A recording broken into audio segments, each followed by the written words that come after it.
Hey, welcome in, fans, to another episode of the Two Line Pass podcast. I'm Randon, here with me and my best buddies, Dustin and Ryan. We've got a lot to talk about.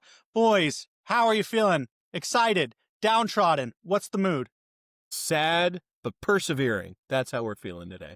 Down, but optimistic. That's a lot more positivity than we usually have. We're going to try to be optimistic during this entire episode. We're not just going to focus on what's going wrong, because quite a bit is going wrong. We're going to try to find the nuggets of truth about what's going right. When last we met, fans, the Mammoth were about to head back on this epic stretch, this road game broken up only by the Tampa Bay Lightning game at home.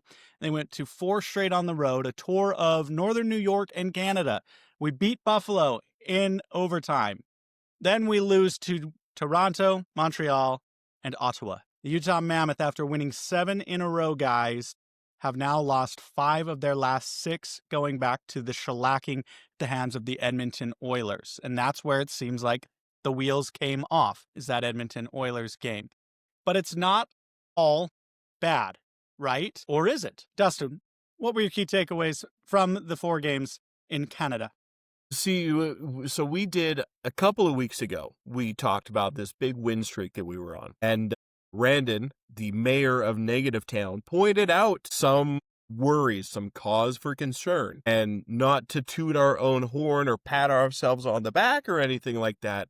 But those are the issues that reared their ugly, ugly head. We are still completely unable to score on the power play. Not a single power play goal on that entire road trip. And it's just a lot of the same. Like, there's potential there and you see the skill, but there's just this team has so many fatal flaws. And I think it might be time for hashtag fire tyranny, because the issues are not being fixed. That's what we like to see, is already you're seeing a lot of conversation on social media where we're no longer the only ones saying it, which feels good, which feels really good, because there were a few other outliers last season that also wanted him gone. But now you're starting to see a lot of mainstream fans maybe ask what's going wrong with the coaching. But Ryan, can you talk us off the ledge? What did you see in those 4 games? Not the same team that was going on a 7-game win streak. That is the main thing I noticed. Is I don't know what exactly happened, but they kind of just stopped being them. Like, you know what I mean? The offense kind of dwindled down. The goaltending has been less than desirable, to put it politely, I guess, because I don't want to down Veggie, because he's not a bad goalie. We know he's not a bad goalie. We know Vanacek's not a bad goalie. It's just something isn't clicking right now in the actual team. Yeah, we'll get to you, hater. Vanacek might be a bad goalie. He might be a bad goalie. I think it was more you just had a really, really bad night. And I feel like one thing this team is really lacking right now is confidence. I don't see anybody on that team really smiling, having a good time, having fun. You know what I mean? They all kind of just seem down. And I get it. It's kind of hard to smile when you're getting the dog shit kicked out of you by Edmonton and then losing to Ottawa and Montreal. But there's I would say the big confidence is the big thing. And then, can we just start denying penalties again? Can we go back to that? That would be cool. That would be awesome. But fire tyranny is looking like it's got my vote. It's had my vote for a while. But yeah, I can't talk us off the ledge because I'm with you guys on the ledge. So I'm so glad that you brought up the power play and tyranny, because we talked about this last week. Like, something has to change. Like make a change to do something with the power play, because it's not working. And his response was take Stenlund and put him on power play 1. Like, how do you find Kick Gunther your winning only face-offs? How do you just deem that face-offs are so important on a power play that you're going to put Stenlund on power play 1? It's just, it's mind-boggling. It really is. You know what is also important on a power play? Having more than one way of getting the puck and possession in the offensive zone. And our plan has always been, we're just going to do the fake, drop it at center ice, and have a guy come sprint it up the fucking ice and pray to God it's not offsides. Like, It's not hard to just stand 3 dudes at the blue line and be like, nope, never mind, that play's done. And teams figured it out. And I think we can all agree that even when, like Dustin was saying, even when Turney does do a change, it makes no sense. Like, It is a wild shot in the dark change. It's almost like he just has like a dartboard just full of idea, or balloons more, just a wall full of balloons, and in each balloon is an idea, and he just throws a dart at whatever pops. Hey, it's the idea we're running. Sometimes it's 7 defensemen. I think he stacks the board for that one, but that's me. Luckily, he stopped that. But we're going to talk a little bit more about his line changes in a bit, but let's focus specifically on the power play, right? Because obviously over these last 6 games, not a single power play goal has been scored. And his solution was, like Dustin said, to put Kevin Stenlund on the power play 1 unit, move Dylan Guenther down, and did not have any success, right? And he'll say it's a small sample size. He liked what he saw. You know, he's not going to comment on it. He's going to give it some time. But I think that decision shows a fundamental lack of understanding about his team that he has, right? Because he has Barrett Hayton, who is a center, who is better at faceoffs this year than Kevin Stenlund, who has played on the power play unit before.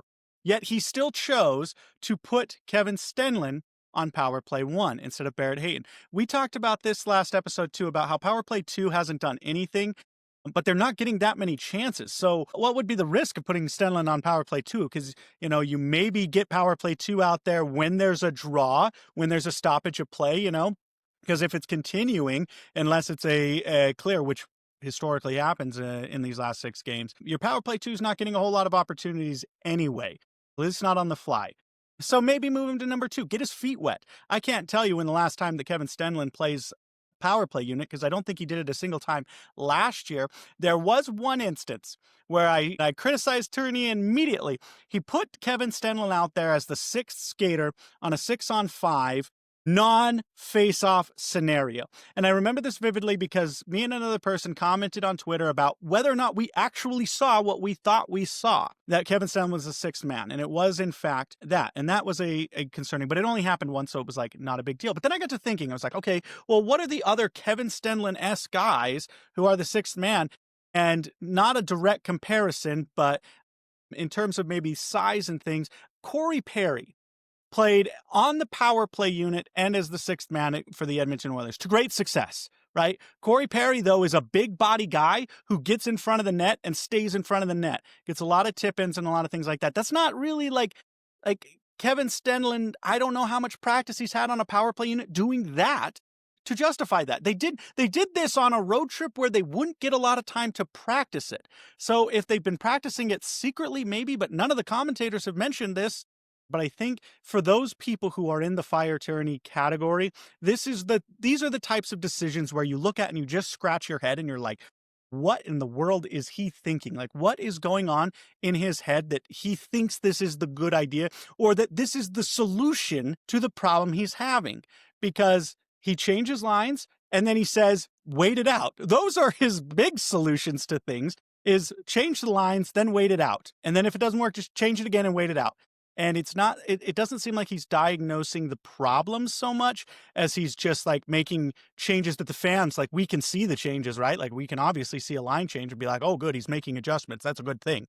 But are they the right adjustments? Because if they're horribly wrong adjustments, like Kevin Stenlund on power play 1 clearly is, then you got to ask yourself, like, who's in charge? Who's making the decisions? I wonder if it's not necessarily the personnel that needs to be changed. You know what I mean? Like, you don't need to be switching up the lines, but give them a new game plan. We have the same fucking plan every god game. We just have the same plan. It's over and over, and it's not working anymore. It worked for those 7 games we won, and then all it took is one team to figure it out, blow us out, and all the confidence goes away.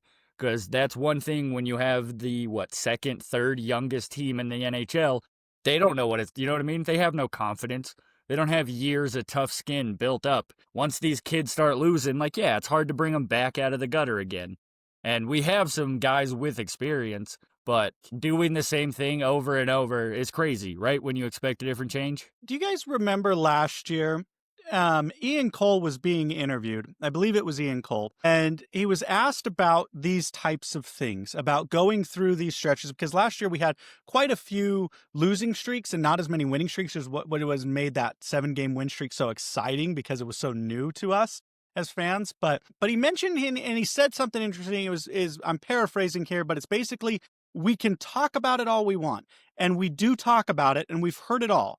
But it's meaningless if you don't actually do it. And essentially what he's saying is, like, there's only so much that you can do off the ice, and then you have to put that on in practice on the ice. And to your point, Ryan, we're seeing maybe the lack of the bounce back of a veteran in some of our young guys. And it's not even just them. We look at, Dustin, you put out there about the top 6 missing.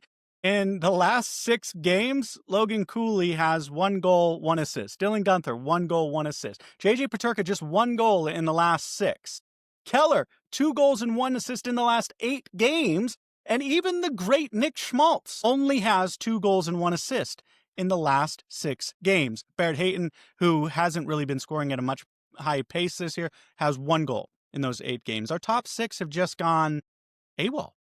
And that Gunther goal was at absolute garbage time. It took, like, what was it, a 6-3 game or 6-2 game, and took it to 6-3, or just something like completely meaning. I think it was the Toronto game where he took it from 5-2 to 5-3. It's like that. Where is the production? And we're not getting any from our bottom 6 either.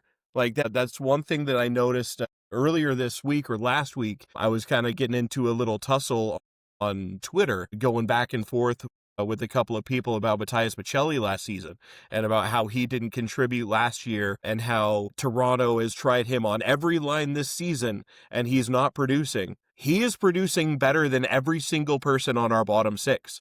Like, he has 8 points this season, which just to go down the list, 8 points is more than, and I'll just name the forwards, not the defensemen, because they're not going to put up as many points. But 8 points is more than Krause, Carcone, Hayton, Stenlund, Yamamoto, McBain, Liam O'Brien, Brandon Tanev, out of the forwards who've played for this team. So our bottom 6, they're not producing, and if we're not going to get any production from our top 6, especially the kid line completely disappeared.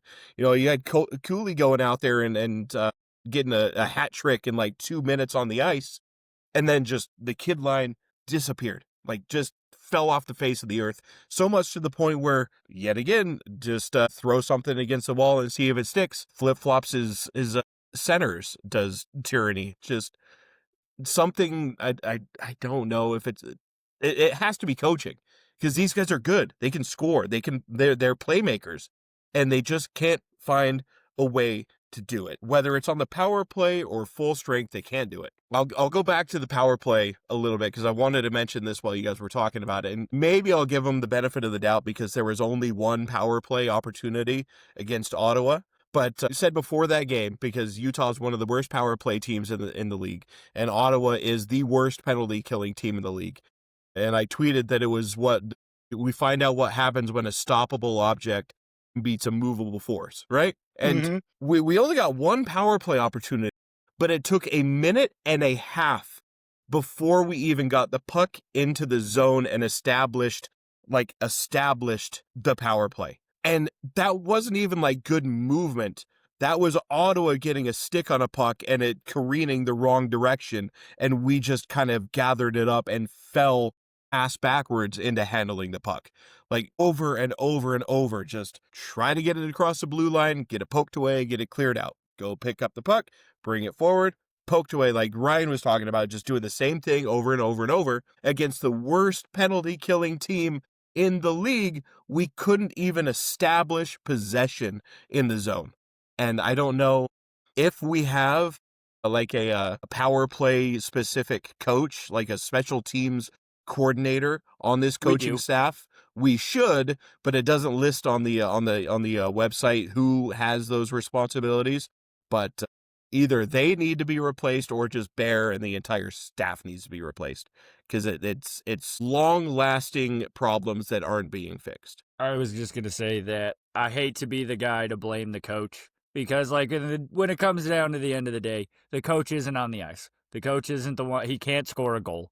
The coach can't make a save. He can't, you know what I mean? He can't shut down Connor McDavid. But clearly the message he is sending isn't working on the ice. And at what point do you say, I'm not saying shoot the messenger, but at what point do you fire the messenger? You know what's funny is the roar is very small. The people who are calling for what I'm about to suggest are very small because I think they understand that as soon as they say it, they're going to get pounced on.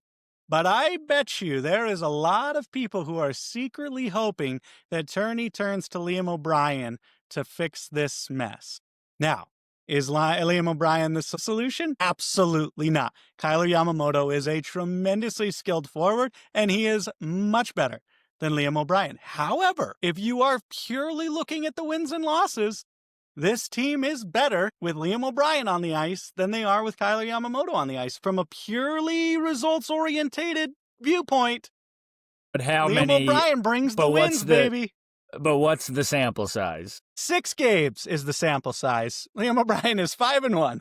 And Kyler Yamamoto has played in the other, 9 or 10, and he has 4 wins. So it's not a lot, but most of our losses, Yamamoto takes the losses. But again, Yamamoto's playing great. But I was going to say, but 3 here, goals, but, 3 well, assists? but Yamamoto's the playing great. counter is Yamamoto actually earns every minute of ice. I'm not saying O'Brien doesn't look like he's trying. He does. He makes it look like he's trying out there, but the man doesn't do really anything. He kind of just runs around. He doesn't hit anybody, which, why is Ian Cole leading our team in hits? That's crazy. How great is Ian Cole? We'll talk about defensemen soon. But man, what a year. What a year for Ian Cole. Let's stay with the forwards for just a little bit. We talked about the bottom 6 underproducing. Like Brandon Tanev wasn't brought in to score, but I would really like him to start doing that. But guys, to get McBain out of his funk, like, dude's just got to drop the gloves. Like, I don't know what he's thinking. Coach is telling him not to, or if it's just not developing organic, and he's not the type of guy like Spicy Tuna is that'll just go bark at everybody until somebody drops the gloves with him. But McBain needs something to kick him in gear. Now, McBain did have a goal robbed, and it was a pretty sweet goal. And absolute robbery, the NHL... How was that interfered? I don't... McBain has time to fall on his ass, establish himself, find the puck, readjust his grip on the stick because he can't shoot it how you normally hold the damn stick. Find the puck, locate it, and shoot it on net. And that's not enough time for that goalie to have reestablished himself in the crease. It's right there. The That's for goalie Danny. kicked the post after contact and got in position for the shot because he thought it was over there. What do you mean that's goaltender interfered? He got reset. Fuck off. And the initial contact is actually made by the goalie outside the crease, behind the net. Outside of the crease. Initially. Yes. And this is something that will be argued because there's literally zero consistency at all through the team. And, there is one piece of consistency from the time the team moved to Utah to now when I'm speaking this sentence. The one piece of yet to have consistency one. is that you challenge a goal of Utah's, it's getting waved off. I believe every single time Utah has had one of their goals challenged by the other team, it has been waved off. This year, we have not successfully had one upheld. Last year, we had the most goals overturned by replay in the entire league last year. We led the league in that stat. So very unfortunate thing to lead the league in. You'd never want to lead the league in that. But yeah, I don't know. McBain's got to do something. And Krause, you see glimpses, right? You see glimpses of Krause's aggression. And this is something that we've wanted to see out of him for a long time, because he's an aggressive, big, physical guy, and he just needs to start throwing the body. Maybe need throw down like you did in the preseason, Krause. Get your team fired up. Somebody, if Tuna's not on the ice, somebody get the crowd going, because the team's not responding to the team's getting bullied. Let's be honest. Let's put all our cards on the table. We are not a bully team, and we are getting woolly bullied. There will be no playing of woolly bully anytime soon with the way we are getting absolutely bodied. Like, I would love to see if this team has that playoff gear, because what happens in the playoffs, the intensity level raises, and it seems like everybody and their dog is out there throwing checks. I don't know if this team has that, because I haven't seen a lot of people outside of the usual suspects, your Tanevs, your McBains, Krauses, and of course your Ian Coles, throwing checks. Like, you can't just trust all, and it can't just be all on defensemen too. But we need to play some aggressive, physical hockey. Set the tone. I know we're a speed and finesse team, but just because we're a speed and finesse team doesn't mean that we can't also have tone-setting players. And I think it might happen tonight against Buffalo, which is the perfect team to bounce back against. I bet you see Liam O'Brien in the lineup, and it's just a matter who's out, Carcone or Yamamoto. Which one's the odd man out? But he did not practice. O'Brien did not practice on the main third line, or the fourth line, so maybe Yamamoto is safe. I wouldn't doubt it. Delta Center's going to be happy. You've got Doan and Kesselring coming back, and they are going to be looking for some excitement. All right, guys, now that we've talked about the forwards, let's turn our attention to another concerning thing with bright spots, right? We're not just focusing all on the negatives. We are going to look at some of the bright spots, but I think we would be remiss to say that the goaltending over this losing streak has been anything less than optimal. The one great game was against Buffalo, the literal worst team in the league next to Calgary, the worst team in the East, the Buffalo Sabres, and Vejmelka puts up an outstanding .944 save percentage, less than a goal against at .99, but I think he only faced like 18 shots in that game. And this is a theme with our goalies. When we're about to talk about stats, we have to add the caveat that the Utah Mammoth continue to be the best team in the league at minimizing shots from the other team. They lead the league at 24 shots allowed per game, which is the lowest out of any team in the league. Not a lot of shots are getting through. The problem is the shots that are going in. Outside of that Buffalo game, here's the statistics, guys. It doesn't look good. Against Edmonton, .783 save percentage of 5.9 goals against. Against Tampa Bay, .88 save percentage, 3.06 goals against. Then in Montreal, Veggie put up a .739 with a 6 goals against. Those are the three for Veggie.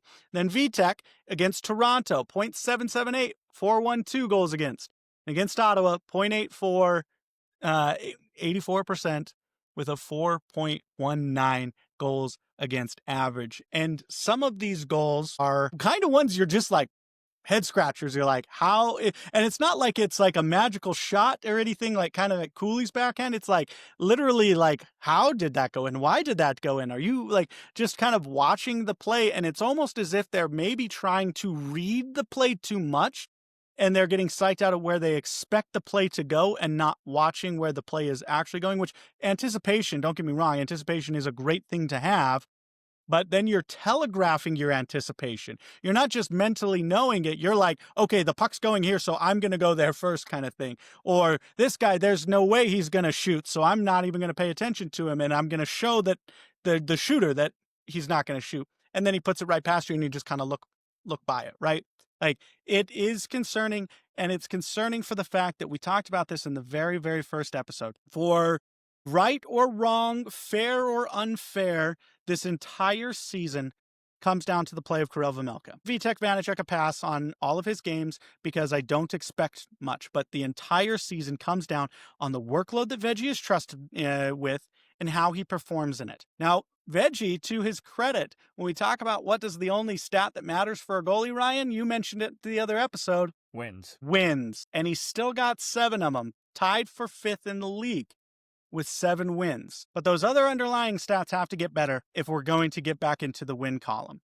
And I don't know necessarily that we've seen a game yet. Correct me if I'm wrong. Maybe you could argue the Buffalo game, but I would argue the Buffalo Sabres should have lost by 8. And it was a goaltender's duel because of the shot quality that was saved. But it wasn't like a 35-35 save goaltender's duel, right? Veggie got half the workload as Buffalo did, but that might have been what you call a goaltender's duel. But I don't think we've had a game necessarily where it's like, oh yes, Veggie stole us that game, and the games that he's played well in is kind of games that Utah's run away with anyway.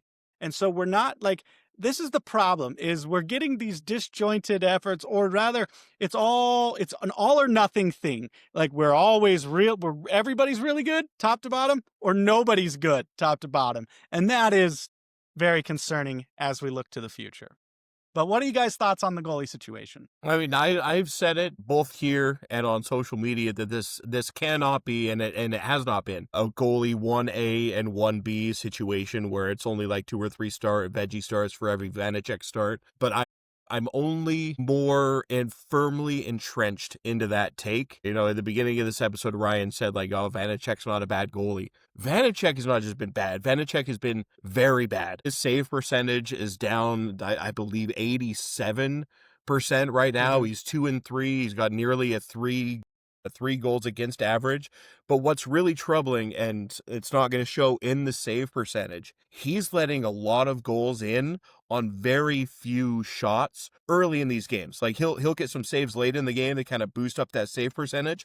But so far he's allowed 3 goals on 12 shots, 2 goals on 12 shots, and just the other night 3 goals on his first 13 shots. You're not going to win games if your goalie is letting in 3 of their first 13 shots, right? Like, there's no possibility. Veggie this season has been infuriating at times because there are times where he'll be standing on his head, just like diving this way, going that way. His save on the one-timer against Kesselring in that first Buffalo game, like I hopped out of my seat because I could not believe he stopped that shot. As soon as that pass came across to Kesselring, I thought they scored. And he kicks a leg out and gets that save.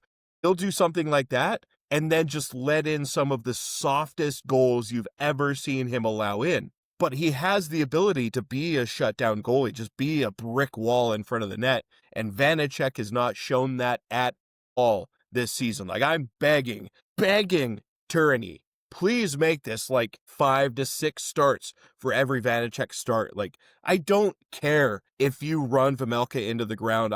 You cannot, this early in the season, be thinking about, well, we want him to be fresh at the end of the season. We want him to be fresh for playoff time. You have to make the playoffs in order for your players to be fresh in the playoffs. Use him. He's young. He's good. Just make him your guy and stop going 2 starts to every 1 is not him. He's not the guy. Veggie, just make him your guy.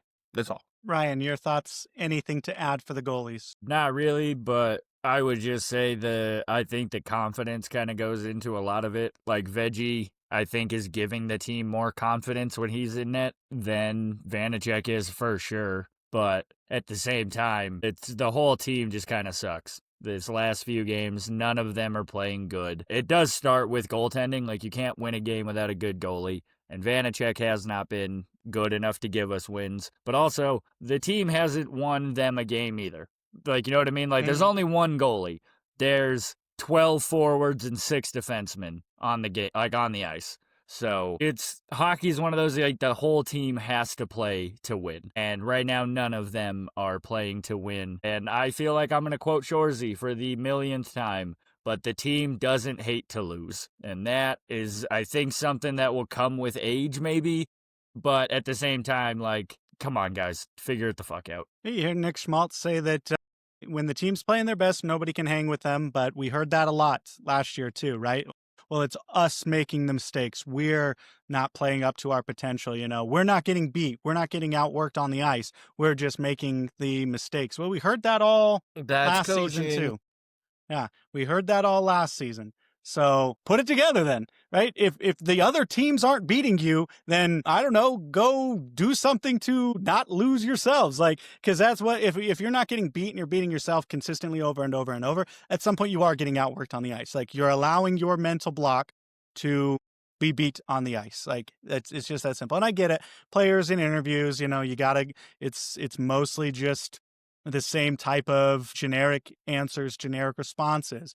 But if that's all they're going to give us, then that's all we're going to work with. And then we're going to just have to extrapolate from there, right? Like, the rumor mill on socials is rampant, and we can look at the smallest little detail of a sentence and a smile or a not smile and try to determine a guy's state of mind, and we'll run with it. And we've done it in the past. We'll do it again. But in good news, Ian Cole might be the greatest defenseman in the history of the Utah Mammoth. I mean, the guy's just outstanding. But to be serious, did anybody see Ian Cole having the season that he's having? Second most on the defenseman with, I do believe, 7 points. And Sergachev is the only person above him. And with Dursey out, like, that's been great for him, who's on a bottom pairing, right? He's usually a specialty guy and a penalty kill, which, let's talk about that too. Special teams, offensively, disgustingly bad. Penalty kill has been outstanding. There's 0% on the power play, 100% on the penalty kill over these last 6 games. Not only are we staying out of the box, we're killing the penalties when we do go. Or we're taking more penalties than the other teams are over these 6 games. But man, our penalty kill has been outstanding. But historically, they aren't always outstanding. And so when we're talking about like regression to the mean and trying to like find the positives, like, oh, this is just a bad stretch, there's the flip sides too. Like, our great stuff might not be able to stay great forever. How bad would things be, or how much worse would it be if our penalty kill also sucked? Like, you don't think it can get much worse, but that has been the major bright spot through this 6-game stretch, is the penalty kill has been absolutely on fire. And Ian Cole, I think he kind of gets the treatment, like, defended Schmaltz up and down. And we've also given this to Ian Cole. So I'll be the first to say that this season he's turned it around, because last season he spent a lot of time in the box and really did not do much other than spend time in the box. And this season he seems to be everywhere. He's on the penalty kill. He's producing. He's getting the assists up on him. And he's just playing his takeaways, man, his defensive effort is incredible. And I just love the way Ian Cole has played this season. And I think it's time that everybody gives him credit. And only 5 penalties. 5 penalties taken. 16 games, 5 penalties. That's less than 1 every 3 games. Like, he used to go to the box 3 times a game, it felt like. And I was one of his most vocal critics, and I will eat up the crow that sit before me right now. And just, like, he is more than just block shots and penalties these days. He is playing at an extremely high level. Like, I'm surprised I haven't looked up whether or not he's in a contract year based on how well he's playing. I think he is. I don't think he's going to come back. Yeah, he's behind only Sergachev with 7 points. He's +7 to lead the defenseman in the plus-minus category. Ian Cole has been spectacular. Ryan, any thoughts on the defensive effort and the special teams penalty kill unit? Not specifically on Ian Cole, at least. I think you guys covered it pretty well. But Dmitry Simashev, been phenomenal. I have had 0 complaints about the kid, especially if you're going to compare him to Lamoureux last year. Which one of them stepped into their role better? It's been 100% Simashev. And I don't know, it's probably going to help that he's got Sergachev playing with him. And I really like his play so far. He hasn't made too many rookie mistakes. The points are going to come. He got his first. He got the monkey off his back, but scoring will come. But I think not defensively, we haven't been terrible. Nothing really stands out. But at the same time, nothing has been good on this team.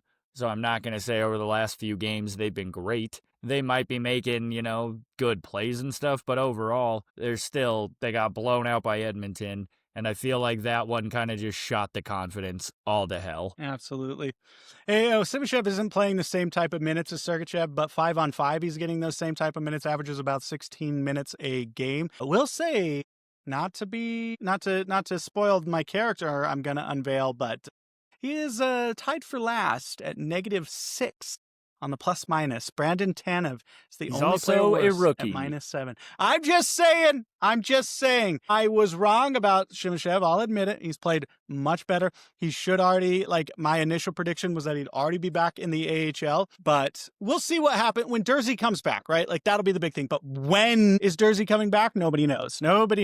He's not practicing. Could be multiple weeks till we see Dursey. Could be until January till we see Dursey. But what happens between now and then is going to be an interesting sign. As we look ahead, I do want to unveil a character that, of course, we've all been working on and looking forward to.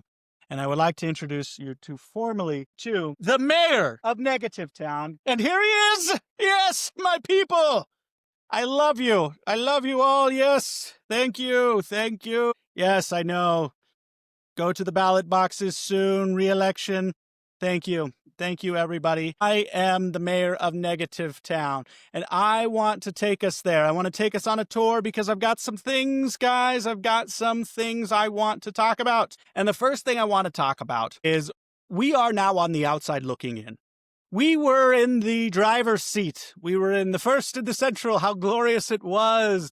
And now, as of right now, as we sit and speak, we are out of the wild card spot. Now, not by much. We're tied with 18 points with 4, 5, 6 teams in the West. But that's where my negative comes from, because the teams that should be bad in the West are not bad right now. And that is concerning, because the Utah Mammoth, if you look at it, they just went through one of the hardest stretches in the league.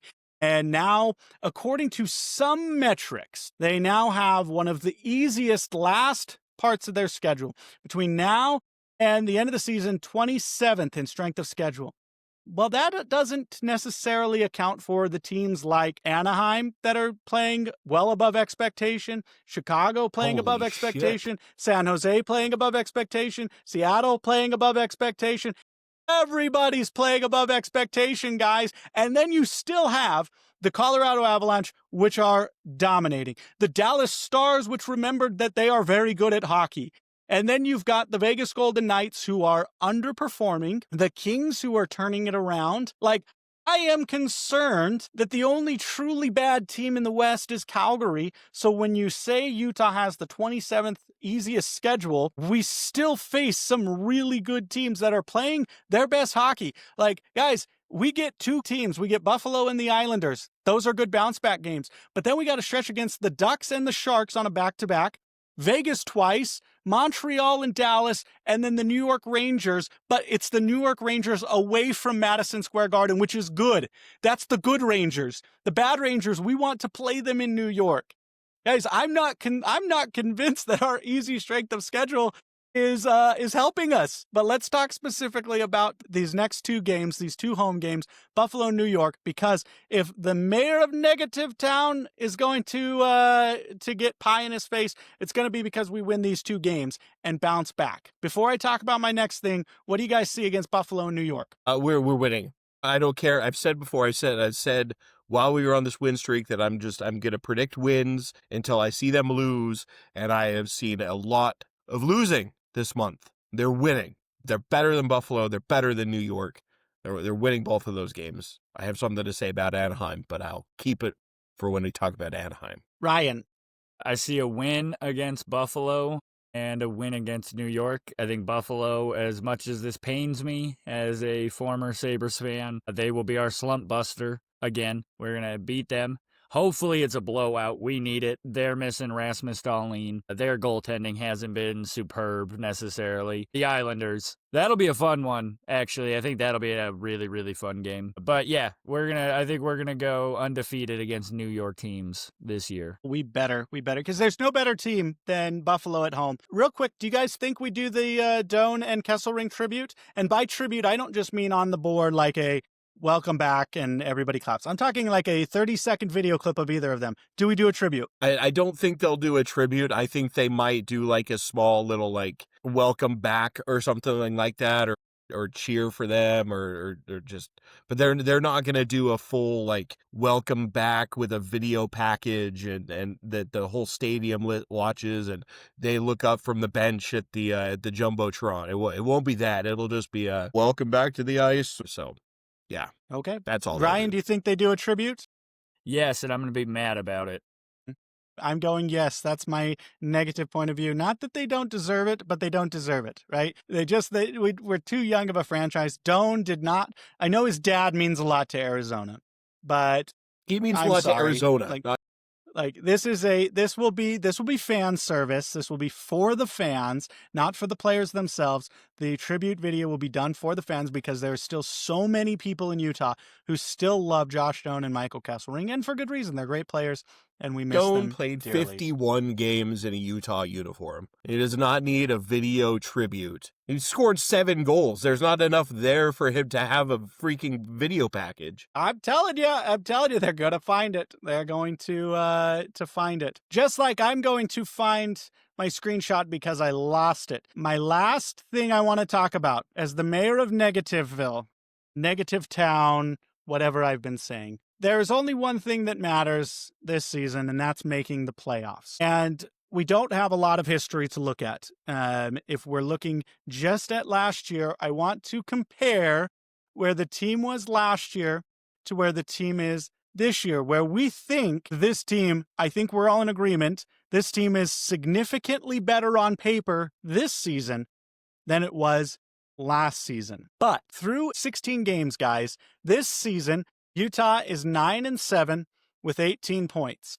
Last year, through 16 games, the team was 7-6-3 with 17 points. Looking at the positives, they've turned it around. They're finally winning in overtime. God, if we didn't win our overtime games, this season would really not be going well. Like, we'd be really down on the team. Because last season, they couldn't win an overtime game to save their lives. Through 16 games, only 1 point better than last season. Now, offense is significant. I'll let you guys be the judge. 51 goals for this season, 45 goals last season. So 6 more goals through 16 games this season than last year. So marginal improvement, which, giving Turney the benefit of the doubt, marginal improvement is pretty much his bread and butter, right? Like, marginal improvement is where he makes his hay. Through 16 games this year, we've allowed 50 goals. Last year, we allowed 52 goals. Last year, our power play percentage was 15% through 16 games. This year, 18.3%. Marginal improvement. Penalty kill it is better. This year, 79.1% on the PK through 16 games. Last year, 77.6%. Last year, now these stats flip-flop, which is the biggest point. Shots per game this year, 29. Shots against this year, 24. Last year, it was reversed. Shots per game, 4, 25. Shots against, 29. So huge improvement in terms of both offensive and defensive effort. Face-offs continue to be the woe of this team. 46.6% this year, 53.9% last year. The big key thing, though, is through 16 games, because we talk about it. We talked about this at length, especially through the first 3 games. At what point do you start to get concerned about your season as a whole? And looking at the stats, just the stats, this year's team looks an awful lot like last year's team. And what happened to last year's team? They just couldn't put it together long enough for enough stretches and fell out of contention late. They're right there, right? They're on the cusp. We're excited till about 5 games left in the season. But about 10, 12 games left in the season last year, we pretty much knew it was over. All right. They weren't mathematically eliminated, but we pretty much knew it was over. And I am concerned that there's not more separation, because it feels like through this stretch, and maybe that 7-game win streak just threw everything just completely out of whack, but it really did feel like this team made huge jumps from last year to this year. But points-wise, only 1 point better for it. And that, my friends, is Mayor of Negativeville. Until next time, guys, it's not all bad though, right? Got some positives. We got some scheduling. We got some scheduling coming up. We got some easy schedules. We got some easy wins on this team. Play the slumping Vegas Golden Knights. Wins coming up, I believe. The schedule gets a little bit lighter, and we come home. I think we do have to mention that during this slide, that was 8 out of 9 on the road. It was a very tough portion of the schedule. I said coming into it that was going to be an extremely tough portion of the schedule. Now, I did not expect us to lose 5 out of 6. But with the comparison to last year, I think the biggest difference is last year it didn't feel like the team should have been better. It didn't feel like, okay, we're better than this. Like we're sliding, but we're actually better than this. Last year, that just felt like that's who the team was, right? Mm-hmm. This right now just kind of feels like our top 6, they're all slumping at the same time. Veggie hasn't really played like Veggie at all this season yet. Like, it feels like there's so much room to improve, and just they can organically get better. I mean, just having 2 or 3 of the guys on the top 6 kind of come out of this funk is just going to naturally improve this team. I believe we're going to see better play from Vejmelka, and that's the difference from last year to this year. Is this year it feels like, okay, they're better than this, and the only reason they're sliding right now is that there's a lot of stuff slumping all at the same time, where last year was just, that's who they are. Well, this year or this month, we do get some home games until we go to December, which we have more away games than home games in December as well. But we've got Buffalo and New York, which should both be wins to get us back on track. Because let's be honest, guys, if we lose to Buffalo, I'm going to put all our cards on the table right now. If we lose to Buffalo, that's it. Hit the panic button. Hit the absolute panic button. Fire him. I wouldn't be surprised if he comes out of, after winning 7 straight games, if Turney comes out of November with a losing record, like he has to imagine he's on the hot seat. He has to. But he Dustin, has to be on the hot seat right now. He has to be on the hot seat right now, and you have to be quick to make that change. If you're the front office, you have to be quick to make that change, because you can't let this go into December and the early parts of January and expect to fix it with a new coach. Like, it has to get fixed, and it has to get fixed now. Like, I just got done saying that I think they're just going to organically improve. He has to be on the hot seat right now. Like, hey, you fix this now or you're gone. If I'm GM Bill Armstrong, I'm calling up Pete DeBoer and saying, hey, man, how's your appetite for hockey? How you feeling? Because if we don't hire Pete DeBoer first, somebody else will. I guarantee you Pete DeBoer is coaching before the end of the year, and I guarantee that team makes the playoffs. And they probably go to their conference finals. They probably don't get to the Stanley Cup. But I don't need the Stanley Cup.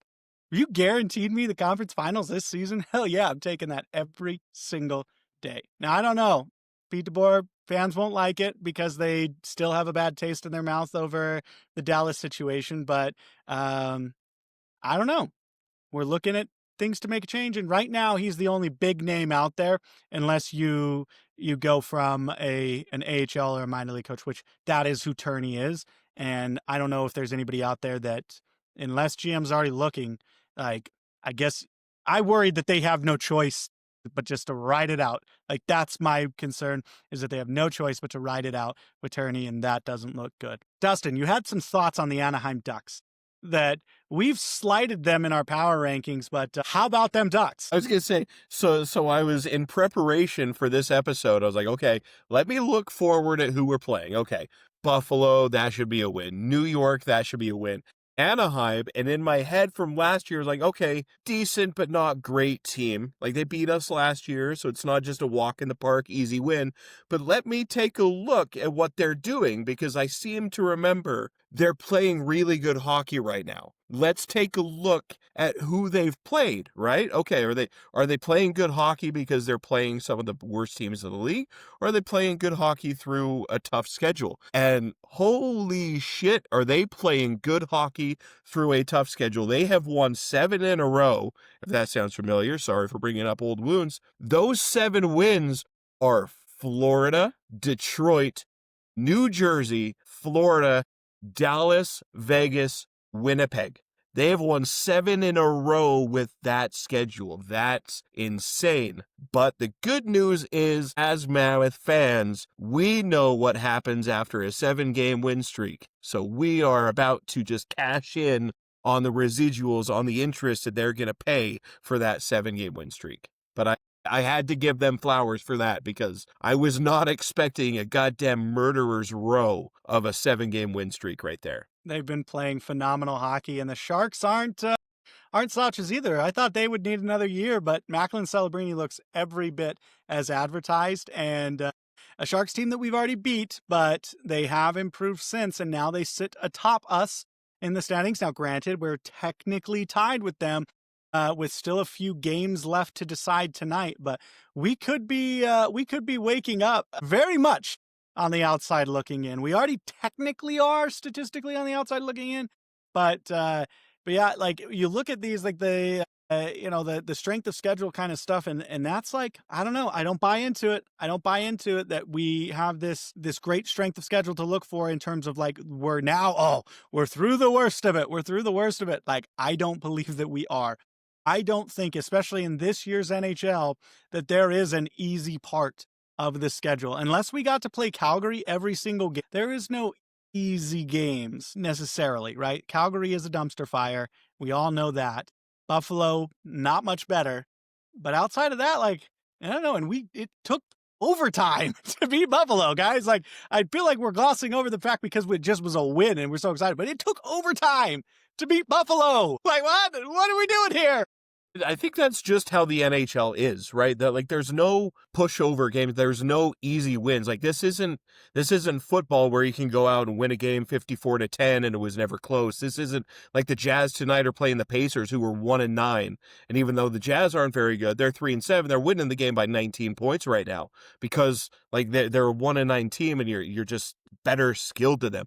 But hockey in the NHL, like everybody not only in the NHL is so good and so skilled, but the margins are like the margins in these games are so small anyways that one lapse can let a team in. Like one bad decision, one bad turnover in the neutral zone, and you hang your goalie out to dry, and that's going to turn a game around. That doesn't happen in other sports. It happens in hockey like crazy. Well, we're reaching the end of the episode. Ryan, do you have any closing thoughts as we look ahead? I don't think it's time to fully hit the panic button yet, but we are at, let's say the panic button is at midnight. It is 11:50.